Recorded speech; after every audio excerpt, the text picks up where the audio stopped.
Cantonment assembly నియోజకవర్గం ఉప ఎన్నికల్లో తాను పోటీ చేస్తానని దివంగత ఎమ్మెల్యే లాస్య నందిత సోదరి నివేదిత తెలిపారు. శనివారం కార్యకర్తలు అభిమానులతో సమావేశం అనంతరం ఏర్పాటు చేసిన మీడియా సమావేశంలో ఈ విషయాన్ని ఆమె వెల్లడించారు. కార్యకర్తలు కంటోన్మెంట్ ప్రజలు కోరిన తర్వాతే పోటీ నిర్ణయం తీసుకున్నానని చెప్పారు. నాన్న సాయన్నను, చెల్లి లాస్య నందితను ఆదరించినట్లుగానే కంటోన్మెంట్ ప్రజలు తనను ఆశీర్వదిస్తారని ఆశిస్తున్నారన్నారు.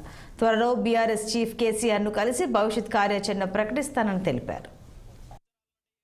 అందరు ప్రజలు కానీ లీడర్లు కానీ అందరు నాన్నతో ఎలా అయితే కలిసి వాళ్ళు సపోర్ట్ చేసి నాన్నని ఎలా అయితే గెలిపించారో చెల్లెని కూడా బాగా చాలా మంచి మెజారిటీతో గెలిపించడం జరిగింది.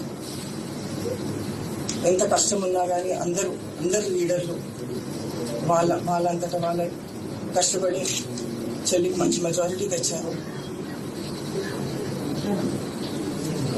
కానీ అన్ఫార్చునేట్లీ మనం ఇంత తొందరగా మన లీడర్ని కోల్పోయాం.